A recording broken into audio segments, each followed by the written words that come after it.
What is up, y'all? We're back live on the channel. Finally here, guys. 2024 is officially wrapped up. I'm sure my hair's a little bit of a mess, guys. My bad. You know, I can't get everything correct. You know what I'm saying? I try to set up so much before I start this, but you can't get everything. But I did a pretty good job. I usually forget to shoot out the tweet. I shot out the tweet right before the stream. So, yeah, so we're basically all focused on here unless something goes terribly wrong, which let's just hope not. Let's not pray. But today, we have a couple things to talk about. Obviously, UFC Tampa happened. I did a video. If you guys missed it after the live stream, go check it out. I talked about Colby Covington's downfall, talked about other MMA news topics such as Adesanya versus Imavov being announced for the Saudi Arabia card and all that. And we'll talk a little bit about that here because I do want to get into some of the Tampa talk. You see what I did there, Tampa talk. Yeah, so we'll talk a little bit about that. Let me know, like I said, if you guys have any questions, I answer questions in the chat. Talk about some things that are coming up, I guess. And yeah, guys, how you guys doing? Let's see. Colby got smoked. Yeah, he did get smoked. We're gonna talk about that. Let's talk. And I'm going to talk about Tampa a little bit, and then I'll get into the fights we need to see in 2025. So I'm going to break down. I did 10 fights. I've done this every year since I've been on the channel. I did it for 2023, like going into 2023, going into 2024, now going into 2025. So normally I do 5, so this time because it's a live stream, I decided to do 10, a little bit longer. And yeah, you guys, I just watched my old videos actually breaking it down, and it's just so funny. Like, you know, you think you know what's going to happen, and you really don't. You know what I mean? Like, you think, oh, this is where the direction seems to be going for the UFC. This is where the rumors are spreading. No, we don't know anything, and it is just a good takeaway to go. It's a good takeaway going into the next year, being like, yeah, all the stuff that we think could possibly happen probably isn't going to happen. So yeah, but anyway, like I said, let's talk about Tampa real quick because I do want to get into this top 10 because I am very curious to talk about this. Colby Covington, right? He walked out with Hulk Hogan, I should say, right? Hulk Hogan, obviously a WWE legend, right? And we thought, you know, this might be a close fight. Obviously, first round was tough for Colby, right? Colby got hurt. He went for takedown, got defended, immediately got this cut. And, yeah, from there, that kind of just spelled the beginning of the end because Colby was just totally distracted from this cut, could not do anything else, and from there just kept getting rocked over and over again from Joaquin Buckley, getting punched. Just the cut kept opening up big time, and Colby was just dominated basically by Joaquin Buckley in the third round. The fight eventually did get stopped, and yeah, like I said, like, so at the end of the day, Colby, is he washed? I think so, guys. This was a terrible version of Colby Covington, and like I said, I can give up one terrible performance and chalk it up to injury, chalk it up to a whole lot of things, but it's now back-to-back performances where I don't know what Colby's thinking. I don't know, you know, what exactly went wrong here. I mean, to me, I genuinely do think that Colby went into this fight with that cut because of how easily it opened up. Colby didn't really seem that shocked by it. Immediately, even before it got really big, he started touching it because I think he was really worried about it getting opened up. And you say, told you, look, I agreed. I'd been saying, look, Buckley was going to beat Colby. I made the prediction in the video. And I thought Joaquin was going to knock him out, which it looked like he was heading towards a knockout. Honestly, if anything, I was kind of impressed by Colby because I thought he was going to do a lot worse. And he did pretty bad, so that just goes to show you my expectations, and not even expectations for Colby, but expectations for Joaquin, because I do think Joaquin is very good. Joaquin, good wrestling, good takedown defense. He's going to be very dangerous. I'm curious to see if he does fight Usman. I don't think that's a good matchup for Usman, to be honest. I think maybe, honestly, if anything, after watching that fight, I was more curious to see how the Ian Garry fight would have went, because that obviously was the fight that was originally booked between the two. So I'm more curious to see, how would have Ian Garry have done against Joaquin? Obviously, look, at the end of the day, there's a lot of fights to make going into the new year. I'm curious to see what they do with Joaquin. I really wouldn't be against Joaquin versus Leon Edwards. I think that's a great fight. Leon Edwards needs to fight pretty soon. And yeah, like I think Leon Edwards, it obviously would just be a striking match. I wouldn't be surprised to see if Leon does try to mix in some grappling. What's up, Jimbo? Do you think Buck Lips can be a future champ? Absolutely. I mean, who's the champ right now? Bilal Muhammad. So Bilal, I mean, look, he's got a good takedown defense. I also think this, right? Colby didn't really seem to be all that into it. It seemed like the same problem with the Leon Edwards fight. Colby did not commit to anything. Colby just stayed on the back foot. And like I said, in that fight, the Leon fight, I chalked it up to, hey, I said here, I was like, look, I think he was pretty compromised going into that fight, or not compromised going into the fight, but compromised as soon as he threw that kick and broke his leg. Which, look, at the end of the day, I'm not making excuses for Colby. Like, obviously, no matter what, you should be pushing forward, trying to get the win here. But I think that kind of deterred him from going forward. It kind of just wanted him. I think he kind of gave up in that fight and said, yeah, look, I don't want to get knocked out after talking all this shit. Let me just sit on the back foot. Let me just, move around. Let me win the last round so I could say, hey, I won, and set up for the next title shot. That's what I thought his mentality was in the middle of that fight, genuinely, because you can't tell me differently. Like, Leon Edwards dominated Colby. Well, I guess dominated Colby, but I wouldn't say dominant like the way Joaquin did, of course. But anyway, like I said, Joaquin, I think definitely could be a future champ, though, for sure. I think, I don't know about next year, because maybe I'll do a video or a live stream depending on what, of champions, predicting who will be the champion this time next year. And I think that would be a fun video too. So we'll do that. I don't know if I'll predict Joaquin as the champ, but look, you never know. If Shavkat beats Bilal, I think Buckley doesn't have that bad of a shot against Shavkat. I'm not saying he would win definitively right here, right now. I'm just saying I don't think he would have a terrible chance, right? Because we saw the takedowns get defended by Garry. So I don't think like Shavkat is, going to just ragdoll Buckley. You know what I mean? That tells me that at the very least he's not going to get ragdolled. So I think, yeah, there's a chance there. There's a huge chance, absolutely. And look, Colby Covington, what's next for him before we get into the whole fights we need to see? And Colby Covington, I mean, at this point, I feel like this might just be the beginning of the end for him, man. This really might be. Colby Covington's biggest mistake was wasting a lot of his prime years sitting on the sidelines, waiting for a title shot instead of racking up wins. Now, although I do say this was a mistake, at the end of the day, it didn't make a difference because he got the title shots anyway. It wasn't like he lost out on anything. So I don't know. I think he did lose out on experience. I think he lost out on maybe gaining some confidence against other contenders. I think he lost out on a lot, honestly, and even just training, getting better. Sitting on the sidelines after that Masvidal fight for like a year and a half. A huge mistake. I mean, crazy that he got a title shot off that, right? I mean, absolutely insane. And it was just weird. Like, Colby Covington's career for the past 3 years now at this point has been so weird. Fighting Masvidal, getting assaulted after the fight, being out a year and a half, randomly getting a title shot, randomly being out with absolutely, to this day, really no explanation as to what. Like, you know what I mean? No serious explanation as to what was going on.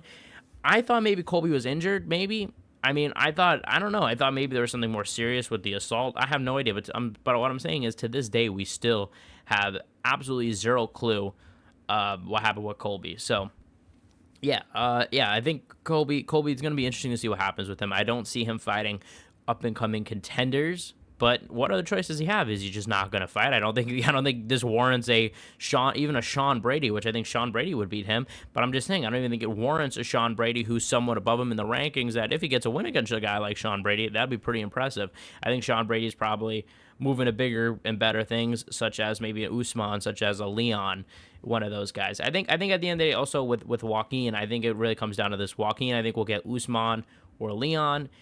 And Sean Brady will get the other one. So I think potentially they're probably going to go Sean Brady, Leon, Usman. It looks like maybe Usman, JDM though. So I don't know. It's interesting, and we'll see how this whole thing plays out. Like I said in the beginning, to tie it into what we're kind of doing today, you think you know what's going on. You think you know what the plan is going into the next year. You think you know all the matchups, but you really don't. But let's get into it, guys. UFC fights we need to see in 2025 now.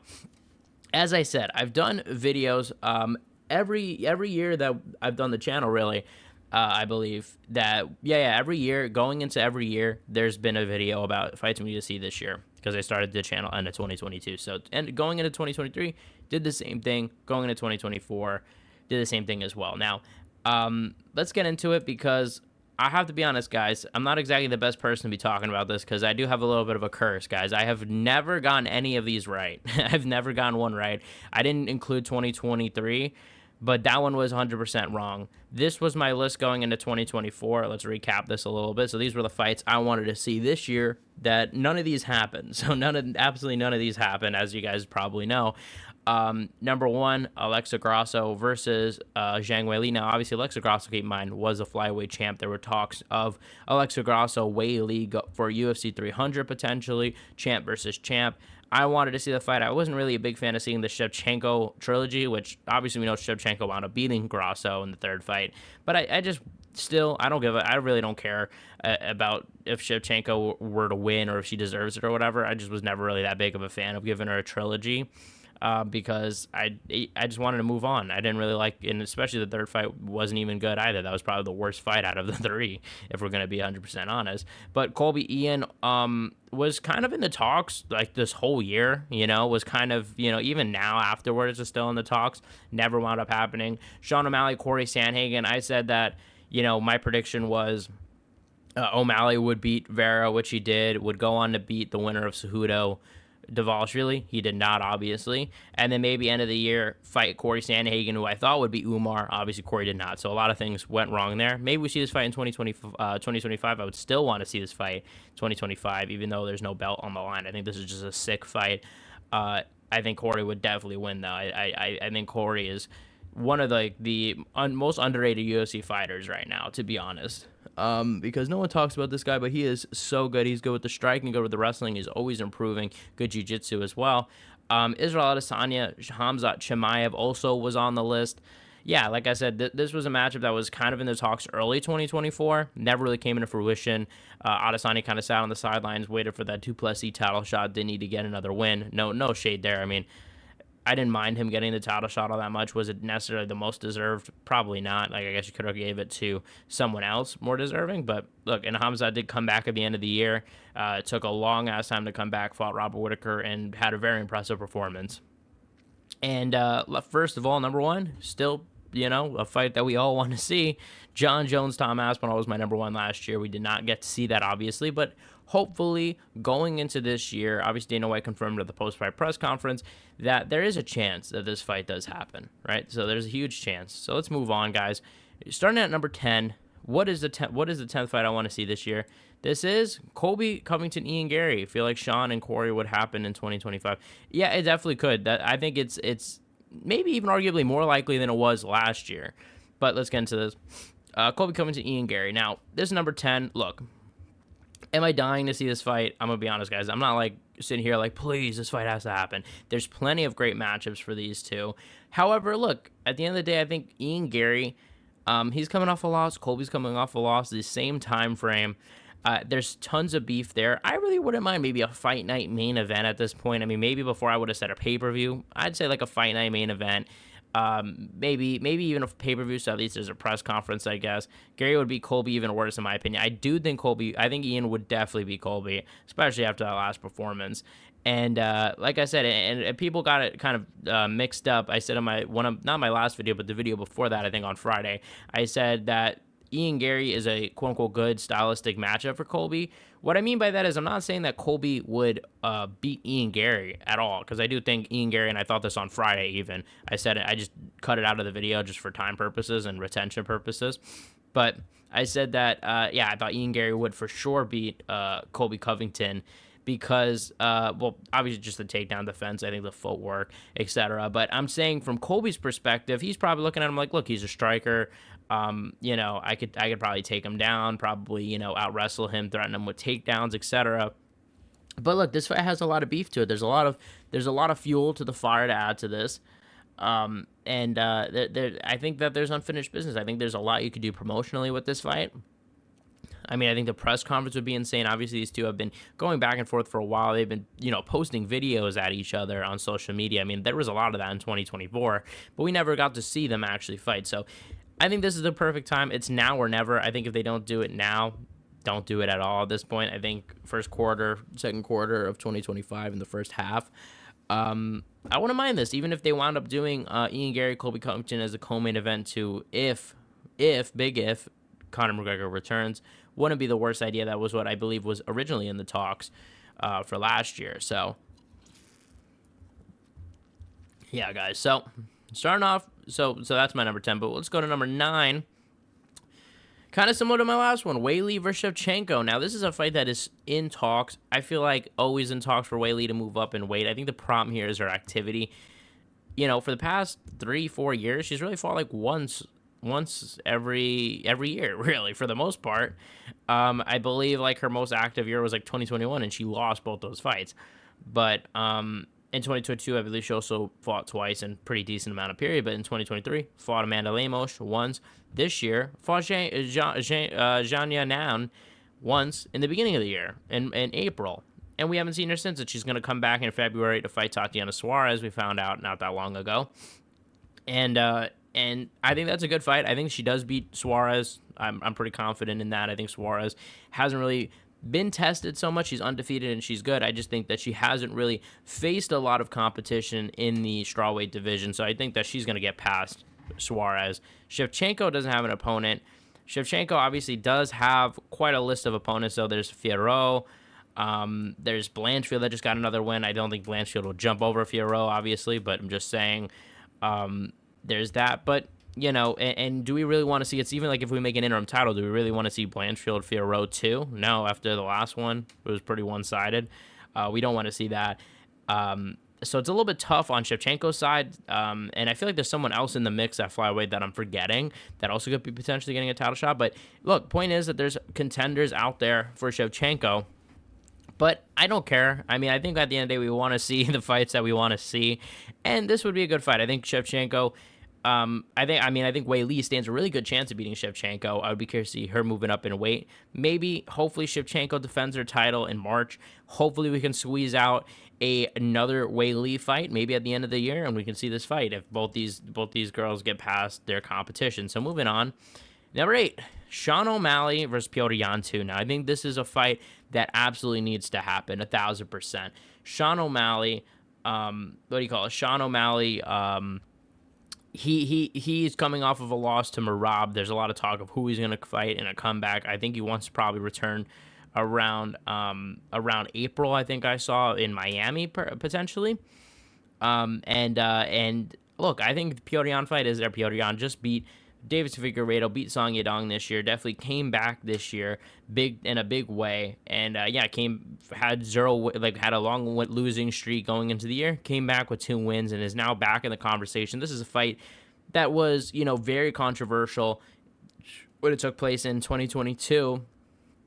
And a lot of people thought that Yan won the fight. I actually thought O'Malley won the fight, to be honest.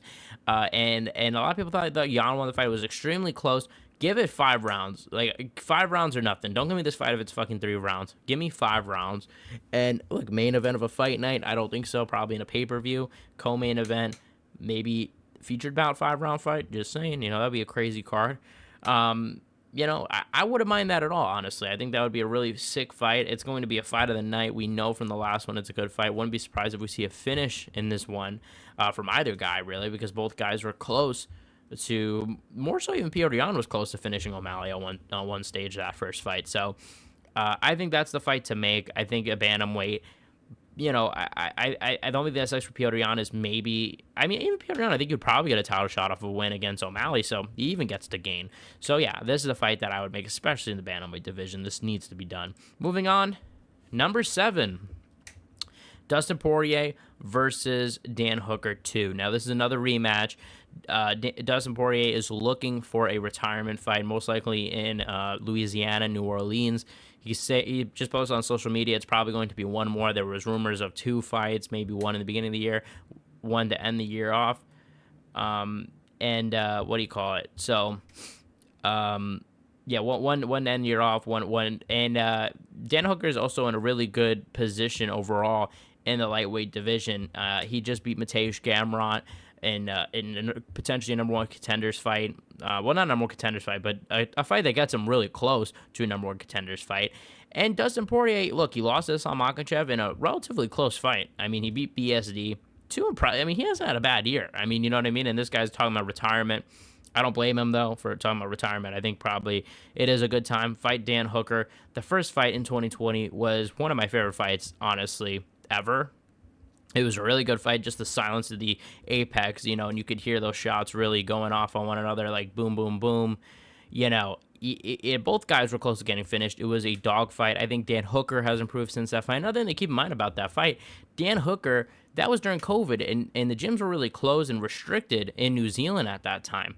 So think about that. Like, think about how restricted it was back then for New Zealanders like Israel Adesanya and Dan Hooker. They weren't training at 100%. And this would be a better training camp for Dan Hooker, I'm sure. This would be, from a strength and conditioning side, from just a whole bunch of different levels.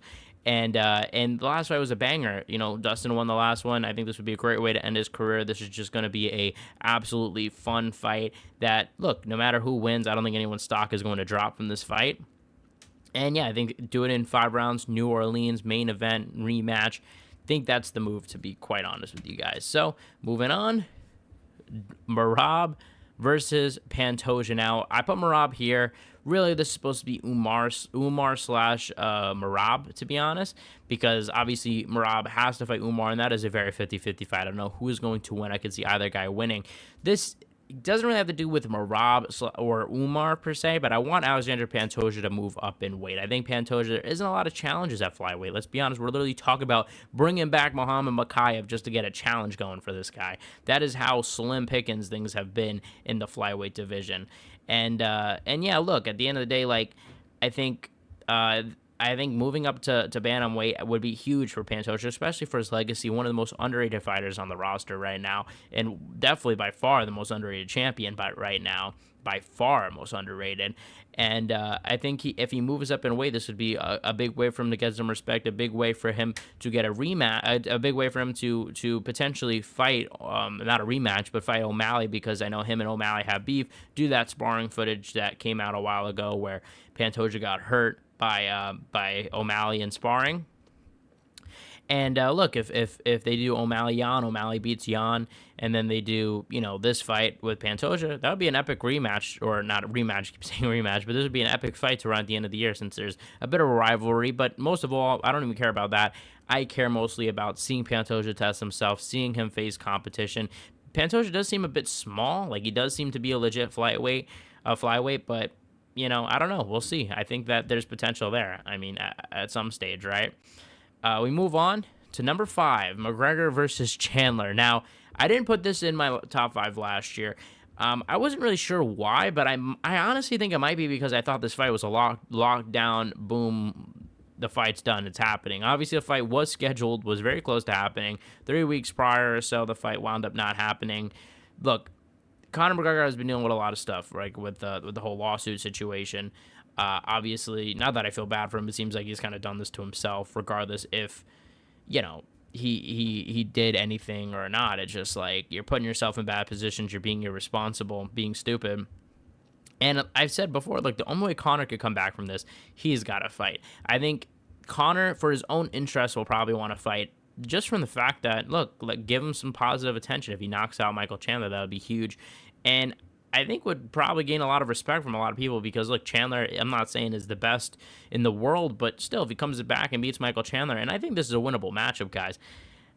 I probably am now, I used to favor McGregor. I'm probably now favoring Chandler just because of how much time has passed. Chandler has now fought Oliveira, and, my question is this, like, does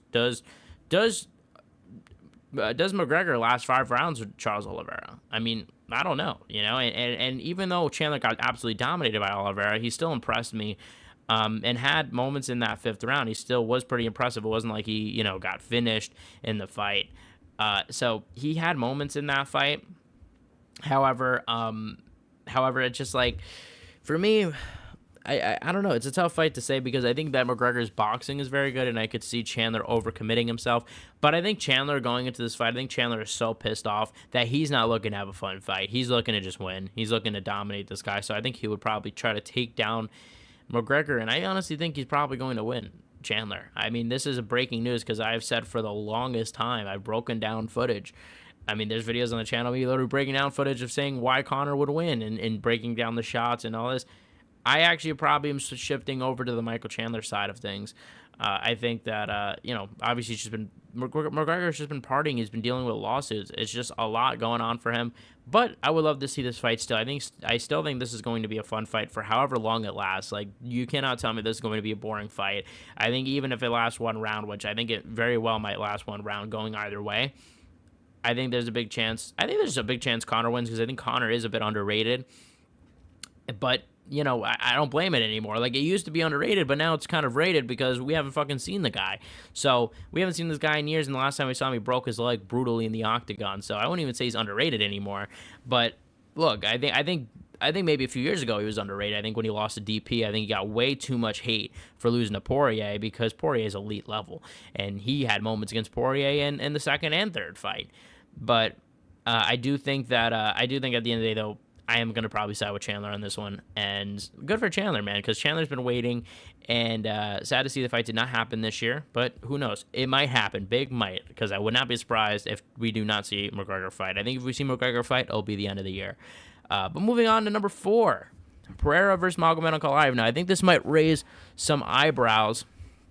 I think it might raise some eyebrows because, look, this fight has been kind of canceled, pushed away, because nobody's want to see this. So why do I want to see it? I think the fact that this fight has been pushed away, I think from the fact that the UFC has been trying to avoid this fight, has only made fans like me even want to see this fight more. Because it's like, look, what other challenge other than going to heavyweight is there for Pereira, right? We know Pereira is going to beat everybody. Who else is there for Pereira?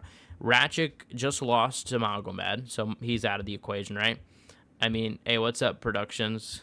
Mijal for Production, what's up? Yeah, we know Pereira. What do you call it? We know Pereira's going to beat a lot of these strikers. I mean, there's no one else really. He beat Yuri twice. Do we really want to see? What's up, Piggly Wiggly? Oh shit, you're at UFC Tampa. How was it, bro? I haven't been to UFC live event. I think the last one I went to was UFC 295. Yeah, it was UFC 295 with Pereira. I went to the one in Long Island as well. If Carlos beats Jan, I would like to see Alex versus Carlos. That fight is official. That fight, right, is for UFC London. I forgot about that. I wouldn't be surprised, but at the same time, I do think that they beat Pereira. I think the Olberg-Pereira storyline could be potentially cool with Olberg training with Adesanya. Colby got destroyed. Yeah, I know. We just talked about that in the beginning. Colby really did get destroyed, man. Poor Colby, man. Colby is washed. I don't know what's going to happen with Colby. But this would be after the Magomed fight, the idea of Carlos if he beats Carlos Jan. Yeah, I think Carlos and Pereira would be a super, super big fight if Pereira does get through Magomed, because of the whole Adesanya storyline, that whole Adesanya element to it. Magomed champ. Yeah, Magomed might become the champ. And let's talk about it, because like I said, there isn't many other challenges for Pereira at this point. Other than the fact that Magomed is a grappler, right? We haven't really seen him stuff takedowns. Jones Aspinall is happening. Yeah, absolutely. I talked about that in my new video. And look, don't hold your breath. As I said, we talked about before. I'll kind of pull it up because I feel like there's more people here now. I'll pull up my predictions for last year. Totally wrong. I've actually never gotten any fight right that I've wanted to happen from going into any year. So yeah, like that basically sucks. So hopefully I'm not cursing all these fights and they won't happen. But I want to see him fight Magomed, because I think, could he actually get this done? Could he defend the takedowns of Magomed? Magomed, there's a case to be made for Pereira to win. Do I think it's going to happen? I honestly don't think so. I'd be shocked to see. I think he's going to take down Pereira pretty fast. I don't know if he'll finish Pereira. I think this might be like, it's going to be, I'm curious to see, can he finish him? Jones is the GOAT of MMA, but he's going to get knocked out by Tom. That's exactly how I feel. I feel like he's going to lose the first round, to be honest. I think Jones' boxing, though Jones' boxing did look improved against Stipe, I gotta say, I do think that, yeah, Tom will knock him out. What do you see? I noticed on MMA Rec, Magomed has 0 submission wins. Wow, that's impressive. He does have a few TKO, like he took down Anthony Smith and reigned some ground and pound, but that's pretty impressive. That's what I was saying. I don't know if I can't see him submitting Pereira, but it's very possible, because Pereira, I'm sure, isn't really that proficient on the ground, but he's been training with Glover for a while, so I don't know. We'll see. I think the game plan for Pereira, to be quite honest, is if he gets taken down and can't get up, hold down Magomed, like limit the damage, and start again in the next round. That might be the game plan. You know what I'm saying? Maybe try to get submissions off your back, try to use that to get scrambles to get up, and that might be the game plan here. Let's see. That's why they avoid Magomed. Yeah, I think so. I thought he had one submission win. I don't know if he has one submission win. Jack, I've been watching your videos for a year. I appreciate it, dude. Seriously. When you covered Jake Paul, yeah, I mean, I still cover a little with Jake Paul. Like, I covered the Jake Paul Mike Tyson fight, but I truly appreciate it. I don't know if that was the video you found me on. I think I know the video you're talking about. Because that video did gain a lot of viewership for me, but I truly appreciate it. Like, I truly appreciate all y'all chatting in the live stream. I appreciate everybody watching all the videos and everything. Umar teammate and Marab teammate went at it. Is this like breaking?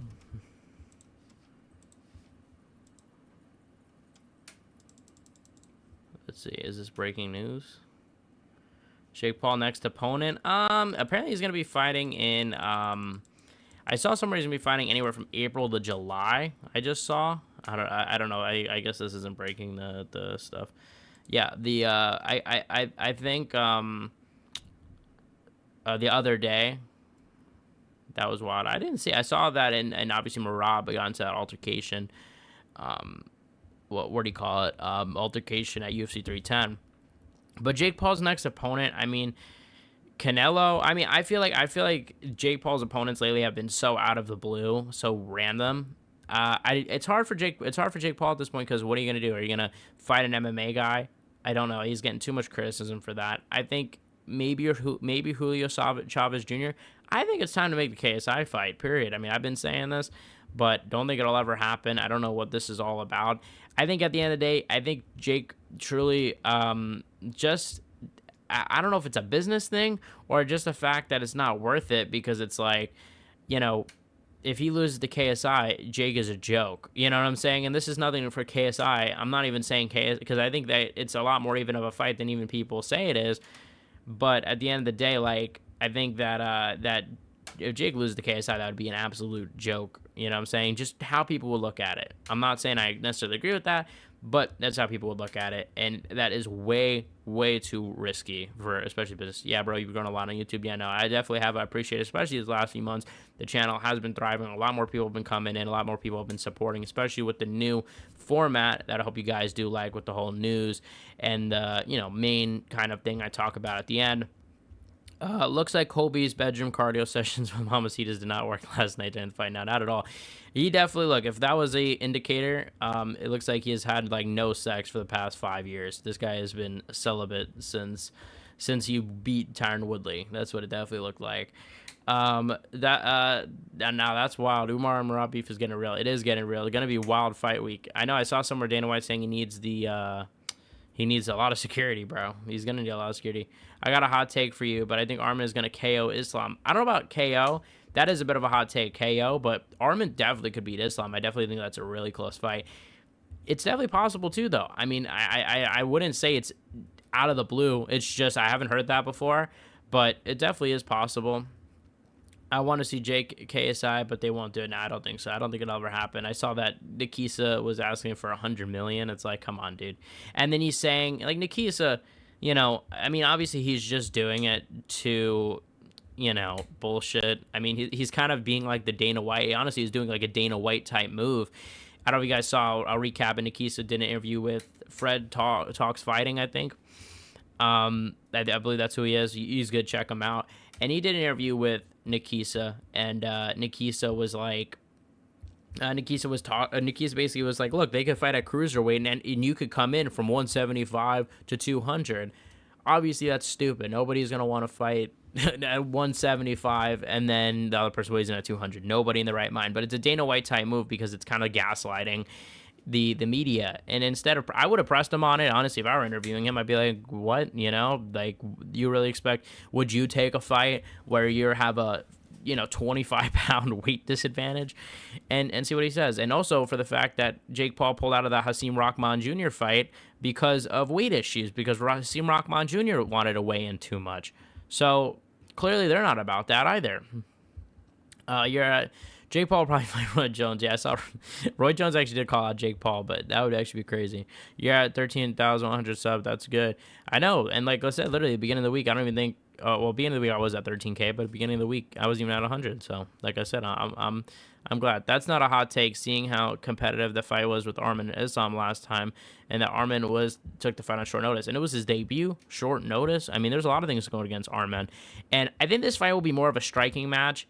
I tend to lean towards Islam. I think Islam will kind of control the fight. I think he'll, use takedown threats to kind of push back Arman, and I think he'll be able to take up a lot of the octagon space from there and pick apart Arman and kind of win a lot of the rounds. I think it might be I want to look at more film, so this isn't my official prediction, but I'm looking at 49-46 for Islam, maybe 48-47, maybe.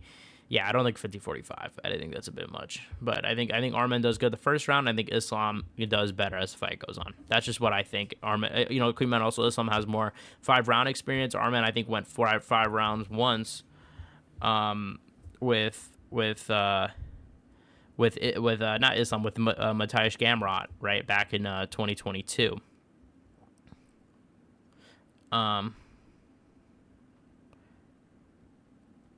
So yeah, let me see what else you guys are saying. Yeah, it was Red Sox Gaming. J. Paul's a troll. Arman gonna get him. Yeah, it was for Pantoja is better than DJ. I don't know about that. I mean, look, if you want to say better, potentially. Look, I'm not gonna say prime for prime who wins. I can't say that definitively, but I think that he's got some more to prove before we say that that he's the GOAT of the flyweight division, because I think DJ's the GOAT maybe overall. Let's see. It's about who you are fighting. I mean, it's about who you're fighting, yeah, and Pantoja has an incredible resume, but let's stack up a few title defenses a little bit more, and let's get to it. Because at the same time, look at Pantoja, who he's fought this year. He's fought Usyk, he's fought Kaya Sakura, right, in his debut in the UFC. A lot of things going against Kaya Sakura in that fight. So, and not take away, I thought it was a good win still. I honestly thought Kaya Sakura was going to beat Pantoja, so I can't really criticize him that much. But keep up the good work, brother. Stay on the channel grind. No, I appreciate it. I think Arman KOs Islam in the 4th. Wow, if that happens, I need to come back to the stream. Absolutely. Well, you should come back anyway, but absolutely, because that would be insane, and definitely I'll be talking about it. There'll obviously be tons of videos going into the fight, predicting who I think is going to win. And like I said, I think productions, I don't know how to say MGL, but Miguel. But I think DJ would beat Pantoja, but I think Pantoja is fighting so much better comp. It's insane. That's an interesting take, because I would have thought it was the other way around. What's up, Jack? I think Ankalaev has the best chance of being pro at 205, 1,000%. And I'll get back to the list. I know we kind of got sidetracked. We're talking about Islam, Arman / Merab, and Umar. Islam is a better. Well, what do you guys think? Do you guys think that Umar beats Merab, or Merab beats Umar? That's also what I want to know. Is that I'm curious about too. Islam is better than Arman, but I think he will just find the punch. Wow, that's interesting. Interesting takes, because I think I would have thought. Well, actually, no, that's not that interesting. Well, it is interesting, but I don't mean to say it's bad, but I actually agree with that. So I'm not trying to even say that it's different than what I think, because I just think, yeah, Islam will control it, but you never know. I mean, Arman could obviously catch Islam. It would be funny if the guy who beat Islam in Arman's corner at the fight, if it would be funny if the guy who beat Islam is in the corner. Yeah, that would be funny. I saw they were training together. That'd be intense. That'd be so funny promotion. I mean, Arman has been really good with the promotion lately. Agree. Magomed smashes Alex. Umar smashes Merab. Islam was really slept. Wow, Umar smashes Merab. I don't know, guys. I think that's a close fight. I honestly think Merab could get it done. I think Merab with the forward pressure. Keep in mind, Umar has never been in a situation like this. A 5-round. Well, he did go 5 rounds with Corey Sandhagen. But, guys, I think that a lot of people overrate a lot of the Dagestan guys because of Khabib. Khabib was undefeated, yes, but look at Islam Makhachev. I think he... I don't want to say he's not overrated, because of course he's very good. Like, he's a very good fighter, but he's not Khabib level, because look at the fight with Dustin. Very close fight. Look at the fight with Volkanovski. I don't count that second fight where Volkanovski came in sipping beer and fucking on a week's notice. I'm talking about the first fight. He really struggled against Volkanovski, and Oliveira was his greatest performance to date. But yeah, so I think that they could be a little bit overrated and kind of compared to Khabib.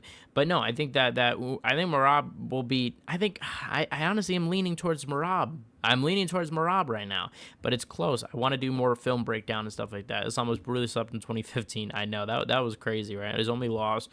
Umar beats Merab. He is too skilled everywhere. Um, that is a big concern for me. I think is the striking of Umar is look, he defends the takedowns, but I think the threat of the takedown will be a big deal. Kind of like how Jan was against Merab. Merab didn't get a lot of takedowns on Jan. He didn't get a ton of control time. But what it was at the end of the day was it was a lot of threats. It was a lot of, feigning the takedowns. It was a lot of pushing Jan back. And I think that could potentially happen to Umar. And Umar's never been in a situation like that. How does cardio hold up? This is his first title fight. Umar also, another thing to keep in mind, Umar said he wasn't ready for January and now all of a sudden is. So I think, honestly, everyone was talking about Merab, and even myself was talking about Merab being rushed Merab. I think this might actually be a 1,000 IQ play from Merab saying, look, I know I'm gonna like training beforehand saying, look, I know I'm gonna accept for January. Let me accept it last minute, kind of like a Floyd Mayweather-esque type game plan here. DJ has a phenomenal resume himself. Newer fans are just more aware of the fighters that Pantoja is beating 1,000%. That's 1,000% correct. I mean, DJ has done so much, especially when you look at him. He moved on to one, still doing. You know what I mean? He. Not that one has the same level as UFC. But still, like, it's not nothing to be like, oh, who gives a fuck about? Let's see what else. Umar violated Merab and O'Malley the same night. He's the best. He would violate Merab and O'Malley the same night. Wow, that's a hot take. I think, yeah, he would for sure beat O'Malley. I mean, I think they're trying to do that fight. I think they're trying to make an O'Malley Umar fight. I don't know if that fight's so competitive. JJ fought good guys, but not guys like Moreno, Royval, Cap, Usyk, Kai. I don't know. I mean, I think that there's a few definitely opponents DJ fought that are equal to Cape and Usyk, my opinion. He's beating everybody. No, but Pantoja right now is I mean, he's underrated in the pound for pound discussion, to be honest. I feel like people do overrate Dagestanis due to Khabib. Not everyone is like Khabib. 1,000%. I thought that Corey was going to beat Umar. I was so shocked. I mean, credit to Umar because that was a good win. I really rate Corey, as I was saying earlier. I don't think let's see. What's he going to do to Umar? Who's gonna do? Oh, I don't think Merab is gonna beat Umar, dude. What is he gonna do to Umar? I don't think he's gonna like knock him out, but I think a decision is definitely there. I think that if he feints a takedown against Umar and Umar is pressed up against the fence, and Merab has great pressure. He's great at cutting off the octagon. I mean, O'Malley has great footwork, and he wasn't really able to cut off the octagon so well. So think about Umar. I think he could feint. I think reacting so much. Think about it. Like for 25 minutes, you're forced to react constantly, getting ready to sprawl, getting ready for something, while also thinking about the strikes coming at you. That's a lot to deal with. And if Merab weaponizes his pace like he has done to Jan, like he did to O'Malley, like he's done to Cejudo, he's done this every single time to everybody, and it's broken everybody. Umar could be different. Umar could be genuinely good. But I think Merab has taken down Olympic-level wrestlers like Cejudo, so his wrestling isn't to play around about. It's not a joke. He could definitely threaten Umar in some stages, I think, in the wrestling, at least to get respect from Umar to go backwards. The Islam take is what I think as well. Islam is extremely impressive, but Khabib was different. Not many people agree, but I'm with you. Yeah, no, 1,000%. I think that, look, Islam's resume has not panned out the best. Like Khabib looked dominant. Khabib, nobody got a scratch on Khabib. You know what I'm trying to say? But Islam obviously has the loss. He beat Bobby Green to get a title shot. Then he got the title shot against Oliveira. Oliveira was a great performance. I'll give him that. That was really good. Volkanovski wasn't a great performance. He knocked out Volkanovski on a week's notice, and I know people say it happened fast, so it doesn't matter the short notice. I disagree entirely. You got to give the benefit of the doubt to Volkanovski. You never know what his game plan. His game plan might have been to pressure Islam a little bit more, which that wouldn't have been that surprising. And maybe he said, look, I'm going to lay off the gas and wait for the later rounds. And that is something, and maybe that got him caught. A lot of this, there's a lot of things that, come on, you can't just say, immediately, yeah, it doesn't matter, it's short notice. Umar, let's see. Umar will stuff his shots and KO him. Khabib is different level to all the other Degas. So Umar, I'm not saying that he's going to get taken down and dominated. That's not at all what I'm saying. But you got to consider defending takedowns take time. At the very least, being very generous, 30 seconds. 30 seconds. And Merab shot 47 takedowns, I believe, against Jan. Like, even if it's half that, 20, I mean, well, let's say 20 takedowns. That's 10 minutes at a 25-minute fight that you're defending a takedown against Merab. And then what else is happening in that time? What else are you doing in that time to defend? I'm honestly convincing myself. I'm convincing myself right now even more that Merab is going to win. And especially got to consider this isn't Umar. Umar hasn't faced much adversity. Yes, he beat Corey Sandhagen, and that was a fight where he did suffer a little bit of adversity because Corey was tough, but you know, he suffered a bit of adversity there. But I think that Corey that I think Umar might be a little bit more adversity because I think Umar's gonna be more in your face. Corey's more on the back foot. I think Umar was able to control the Corey fight a little bit better. While I think Merab might try to control this fight a little bit more. But let me read a little more of these, and I'll keep going with the list. Joseph Benavidez, Kyoji Orguchi, and Henry Cejudo are definitely fighters on the same level of Moreno, Royval, and Usyk. Yeah, I don't, maybe not, well, definitely Royval and Usyk for sure. Moreno, yeah, maybe Moreno as well, especially Cejudo is a good name. Let's see what else, and I want to continue. Piggly Wiggly, I'm usually the only one in MMA conversation could beat Islam, so it's good to hear. I think a lot of people agree, honestly. Yeah, Johnny, I agree. Islam is very good, but not Khabib level. Usyk himself was fast-tracked to a title shot because the division is getting shallow. Same with Kai. Exactly. Amen. Khabib over Islam 1,000%. All right, let's move on, though, because like I said, this fight I do want to see. Like I said, I think there's a chance. I think there's an argument you can make for Pereira to win 1,000%. So we'll see about that. I am excited for this fight. I think the fact that it's been so pushed off and so, like, yeah, this fight shouldn't happen, it makes me want the fight even more because it's a competitive matchup. I truly think maybe not necessarily 50-50. I think maybe we're talking more 60-40 for Magomed, maybe even 70-30 for Magomed. But there's a decent chance that makes me intrigued in this matchup. We move on to number 3, top 3. I want to see Dricus du Plessis versus Khamzat Chimaev. Now, not as interested in seeing Sean Strickland, Khamzat Chimaev. I do think Khamzat easily beats Strickland. What do you call it? I think he easily beats Strickland.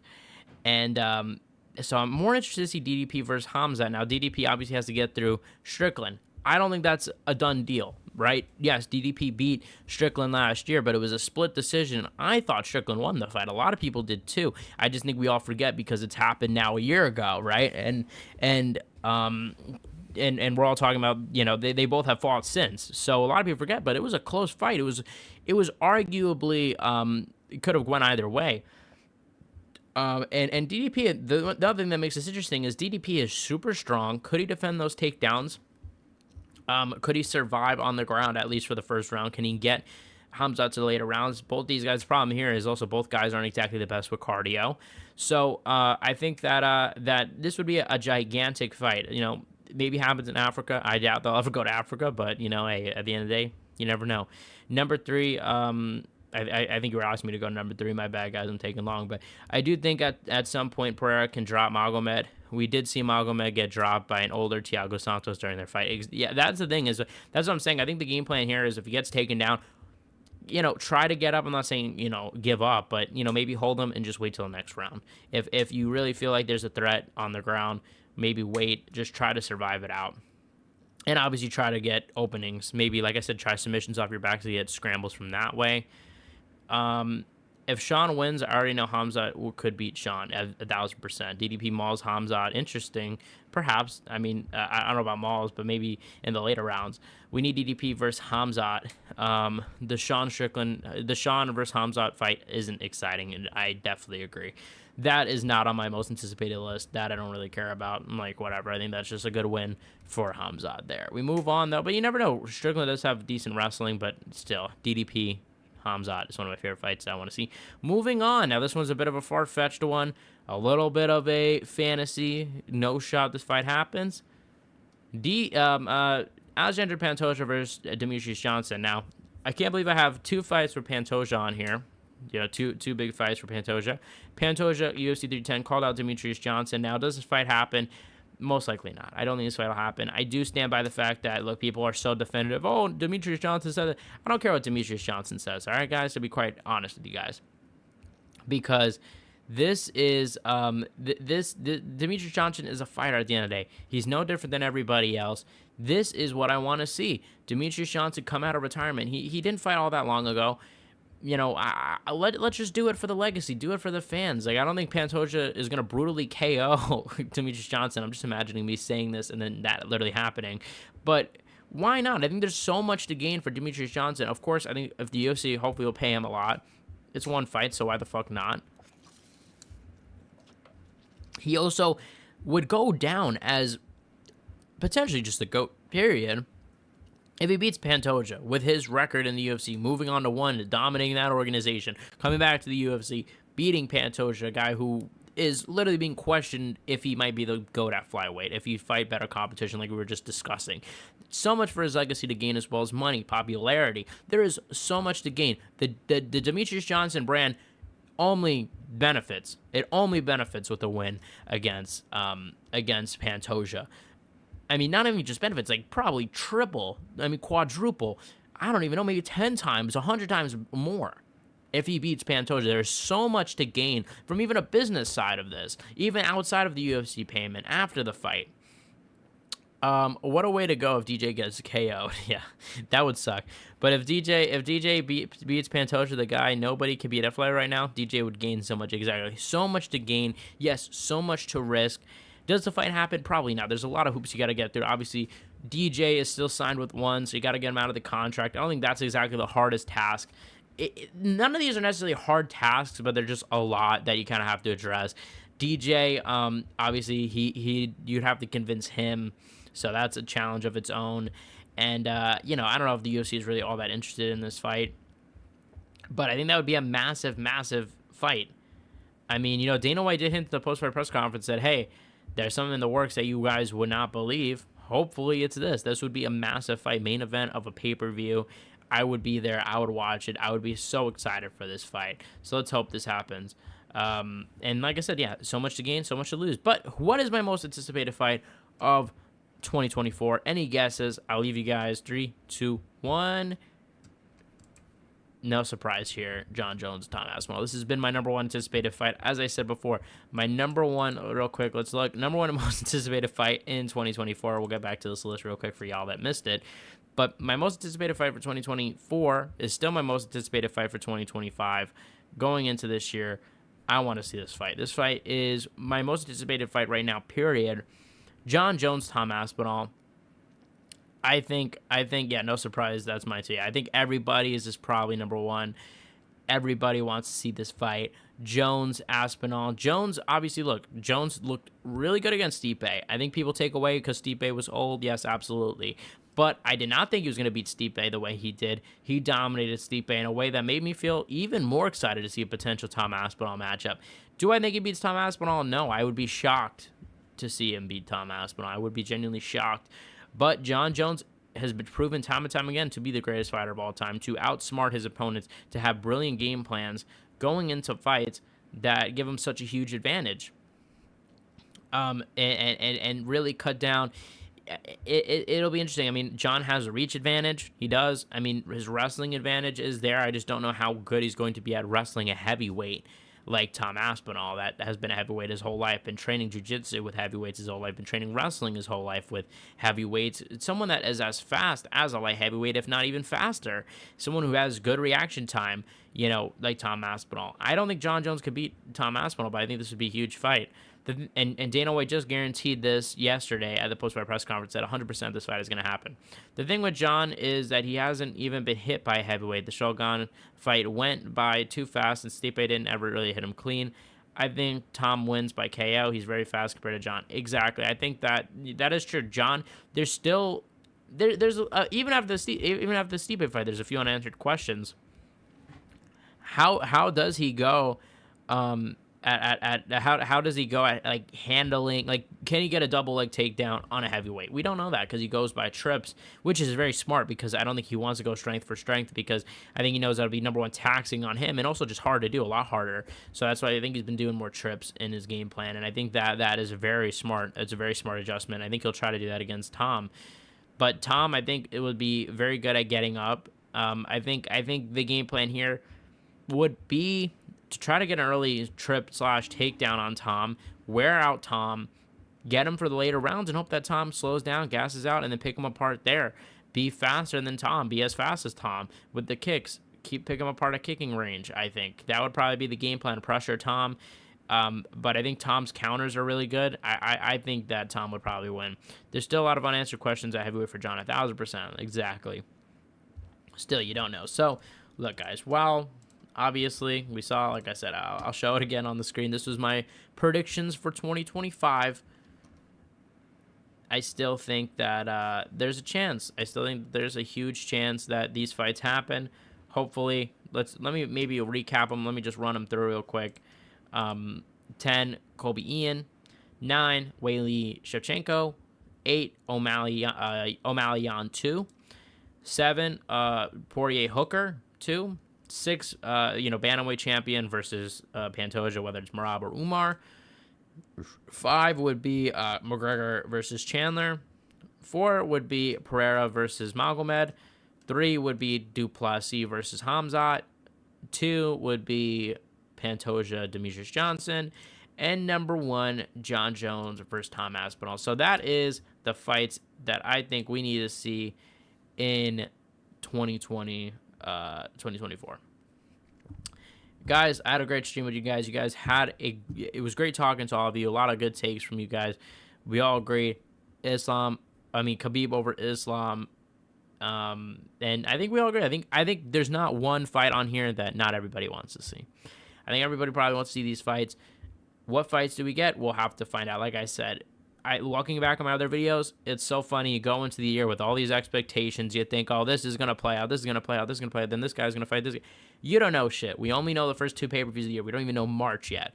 So, like I said, guys, that was basically it, guys. Thank you guys for watching. You guys are the best fan base in MMA. I'm going to go now. It's been about an hour stream. Love talking to y'all. We got some big things planned for the next stream. Dana White better not fumble. He better not. 2025, I think, might be a great year for the UFC.